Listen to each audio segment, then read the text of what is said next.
Olawuwo. Of course, I'm joined by, couldn't mention Josh, because of his antics, with Blessing about 2 or 3 minutes before the show. Maybe you guys should have a YouTube channel like Faith suggested, right? It's so disrespectful. Let me start with Faith this morning, the 11th of June 2021. Did you say it's so disrespectful? Yes. Good morning. Your mic is on, Blessing. I know, I said that. Good morning, Tunde. Good morning, Blessing, and good morning, Ibadan. Well, to our esteemed listeners, always a pleasure to be back on Winning Friday Sports Bank. Well, the Josh and Blessing rivalry. In fact, first and foremost, finding Blessing on a Winning Friday Sports Bank is like finding a tooth in the mouth of a hen, and that is something you say happens maybe once in a very, very blue moon. I mean, hopefully she brings good luck. Yeah, hopefully, maybe it could be a sign of good luck, and then if you don't win today, you know who to hold responsible. Just so you know. I am not AY, please. And quickly, today being the 11th of June, is the French Open time, and of course, it's Rafael Nadal's time. Whenever you talk about the French Open, he's won 3 French Opens on this particular day in history. Maybe it's one day that I will remember as one of those great days in his career. Being the 11th of June. And he also has a great game coming up later. So, Rafael Nadal is the king of clay. Whenever he comes on clay, he's always very, very undefeatable. You have to say that. And you continue to talk about him. We hope you'll be able to do it. He's gone in for a 14th French Open title this time around. On a good day, they shouldn't be playing tennis. Grand Slam on clay. It's a substandard surface for... that's my take. No, it's not necessarily substandard, surface. It's unfair that one person gets to dominate so much. I think there's something wrong with that kind of it's because the technique is very much different. The clay is a slower surface. Maybe they shouldn't be playing. And the bounce. You're not getting the sarcasm in this voice. What sarcasm? You're explaining it. It's almost I'm saying what I mean. Today, it's almost like saying, why should someone get to dominate the grass court? Why is Federer so good on the grass court? Grass is standard. Why is not? Clay is not standard. Why is clay not standard? Define standard. Are you done? Help me from So, Nadal is the king of clay. We cannot take that away from him. Maybe we'll be able to do it this time around. But if there's someone that can actually stop him any day, anytime, is Novak Djokovic. So, yeah, he's done it before, so it's something that can happen, but then it rarely happens and all that. But you cannot take anything away from Djokovic going into any game as well. Okay, good morning, Blessing. Yes, like Faith said earlier, so unusual. It's a bit awkward having Blessing on a Friday morning, Winning Friday. Hopefully she brings good tidings. First and foremost, it is what it is. We cannot have our Twitter game today. Yeah, you know what's going on. For understandable reasons. For very obvious and understandable reasons. Yeah. But trust me, 5,000 naira up for grab. As many as we can this morning. Hopefully, you've been listening from Monday. You've been taking notes, paying attention and getting set for another Friday that we are in this morning. Blessing, how are you? Good morning. I'm fine, Tunde. Good morning to you. Good morning to Faith, Josh, and the entire city of Ibadan as well. And like my name says, Blessing, I've brought blessings to the studio this morning.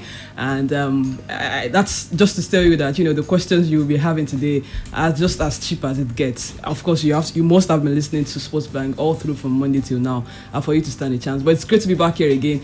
And why Faith I decided to go through to the French Open, I just want to go through to the Euros 2020, which gets underway today. It's happening in 2021, but still retaining the name 2020 because it was supposed to happen last year, and of course COVID-19 and all of those things. And one of the things that catches my attention the most about this is the fact that this comes with different venue. That's the Euro 2020. You have venues from Amsterdam to Baku to Bucharest to Budapest, Copenhagen to Glasgow, London, Munich, Rome, Seville, Petersburg.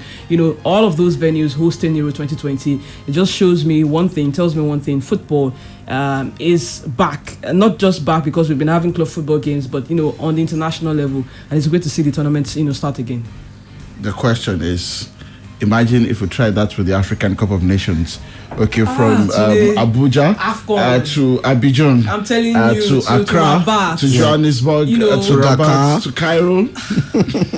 I just look at the travel problems be? that we have in Africa to start with. Traveling problems. It's actually more difficult journeying from some African countries to another than even to Europe or even the Middle East. Yes, and it's so obvious with the Nigerian club sides going away on continental assignment, how they sometimes have to go to Istanbul first before going to the African country they want to go to. It says a lot. It says a lot about the issues that we have in Africa that we can really just find a way to attend to them.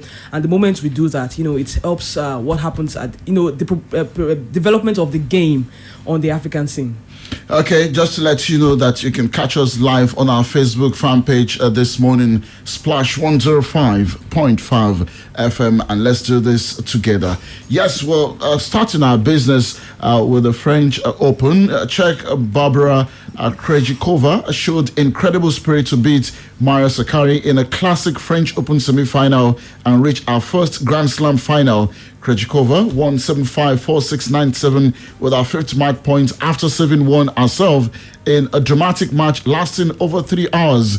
Krejcikova thought she had won earlier in the final game but had a line call wrongly overruled by the umpire. She will play Russian 31st seed Anastasia Pavlyuchenkova in the final.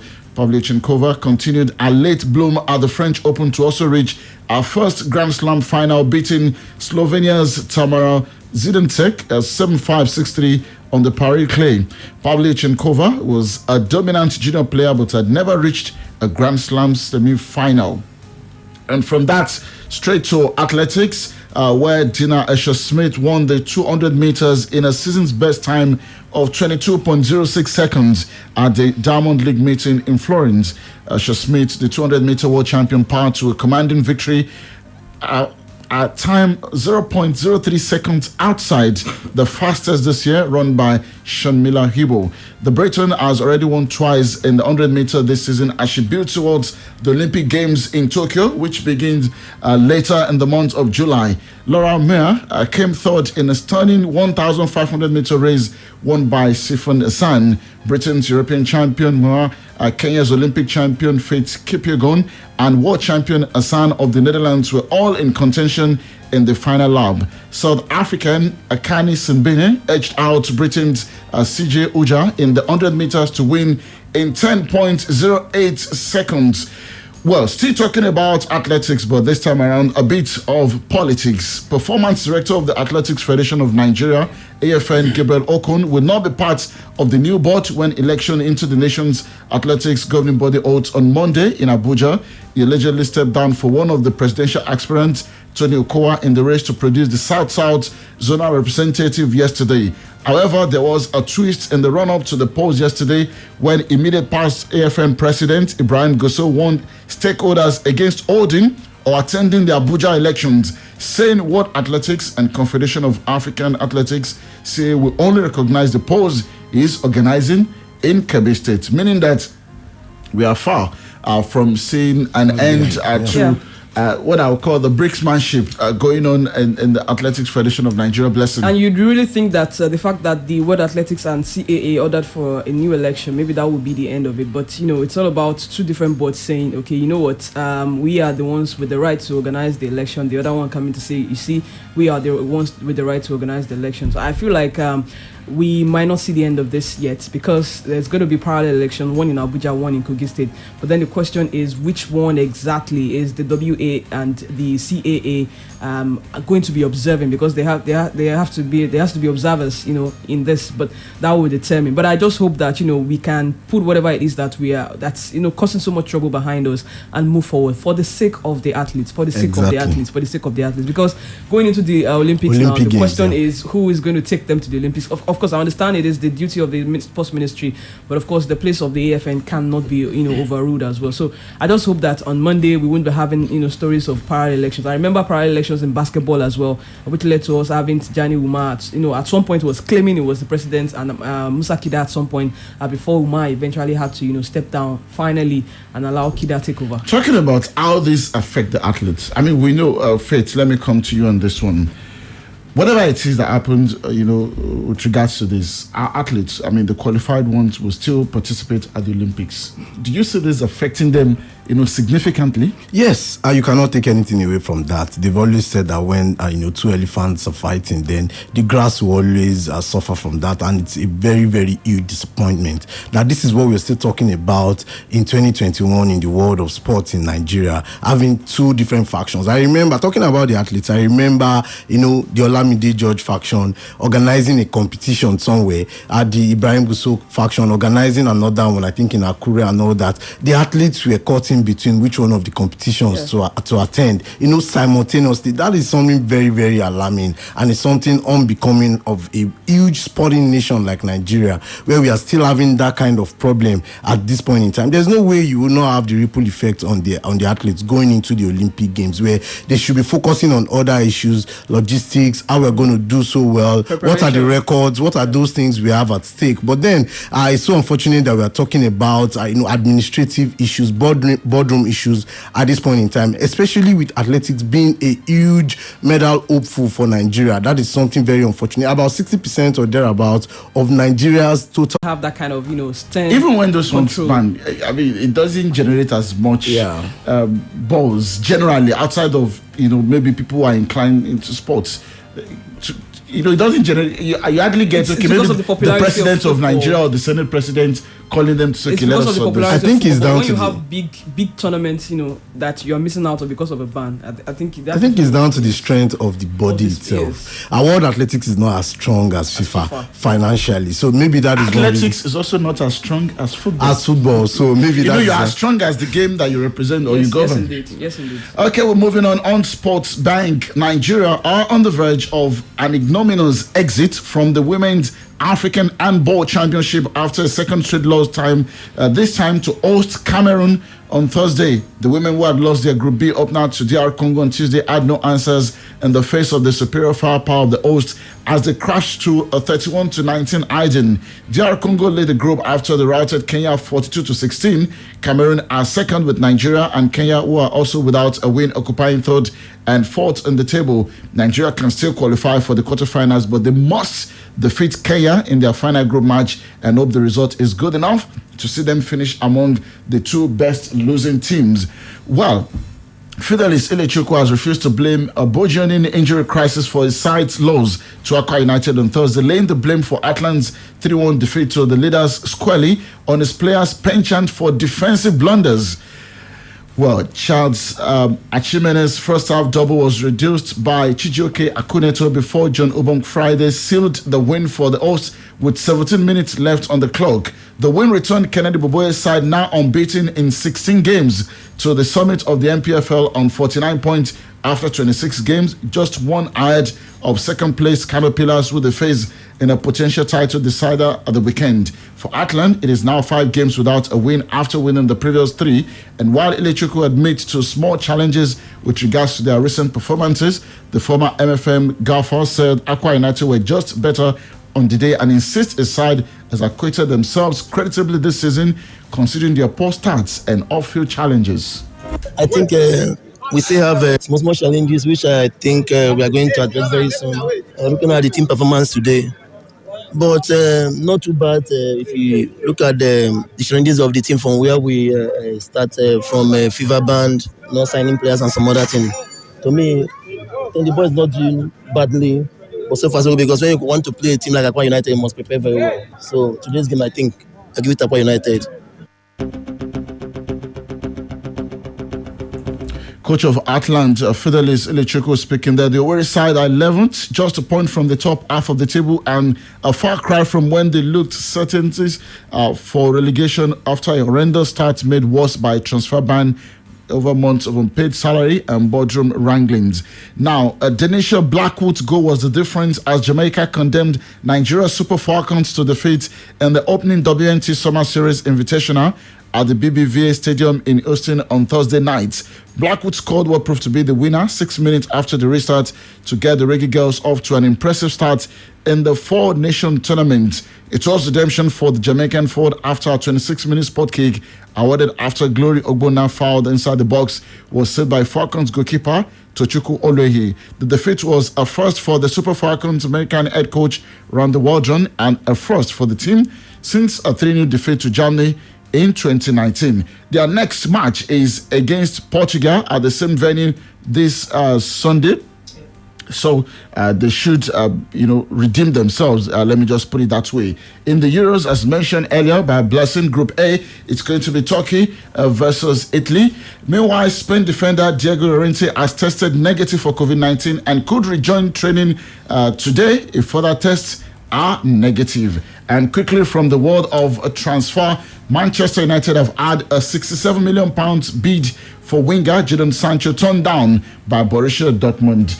We'll take a quick break for the BBC Premier League update this morning. It's now confirmed PSG have announced the signing of Dutch winger Georginio Wijnaldum from Liverpool on a 3-year contract. It was supposed to be for Liverpool, but hey, they snatched him from the jaws of transfer. 0809 155 1055 0805 or 0706949300. The numbers to reach us on as soon as we return from the BBC Premier League update.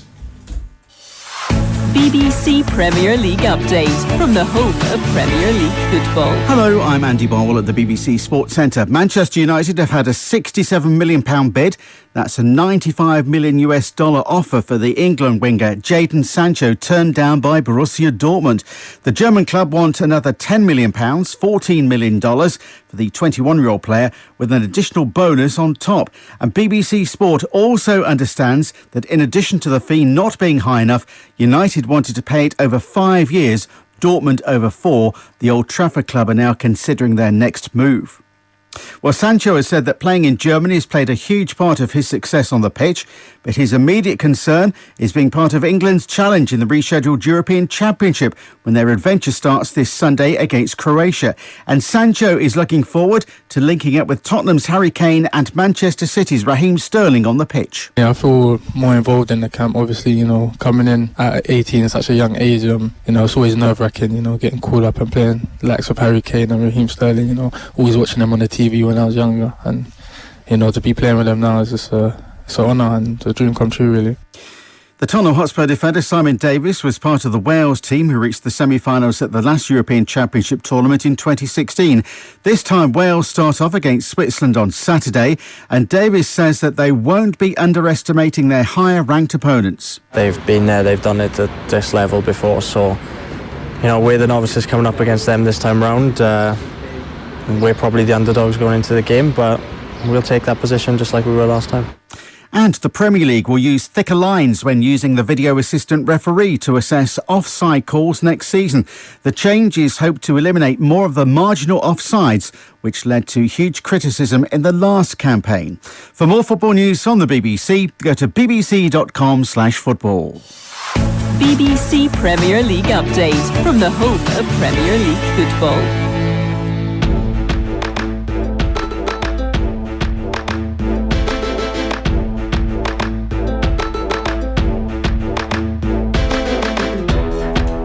Okay, there you listen to the BBC Premier League update. Let's get going this morning. What's the first caller? Good morning. Yes, good morning. Aziz from Abeokuta. Aziz from Abeokuta. Let's have your number, Aziz. Number 2. Number 2. Yes.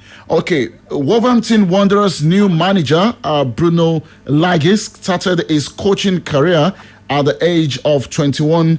With what team? Benfica.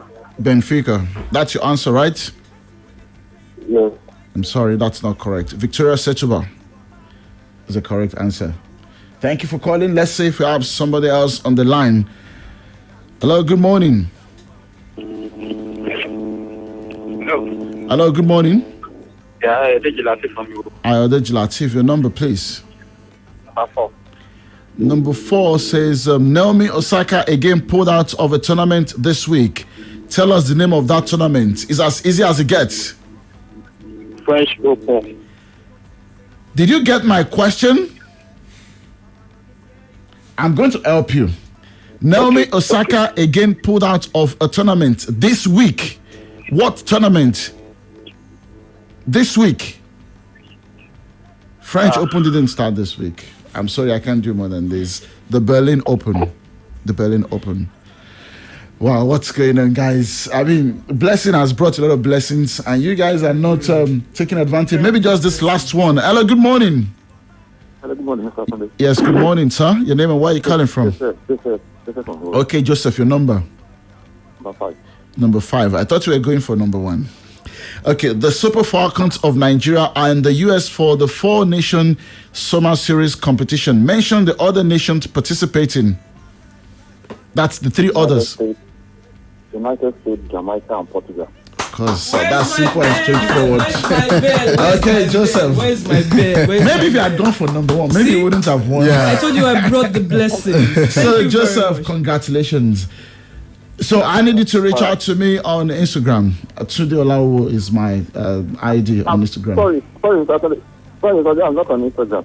You used to have a phone number that I used to call you before. Yes, we've changed the game. We've changed the rule. You are not on Instagram, is that what you said? Are you on Facebook? No. Are you on Twitter? No. Even if you were, it would have been impossible at this time. Okay, Joseph, send a text message to this number 080.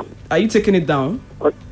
All right. 080 502 Okay. 170-97. Okay.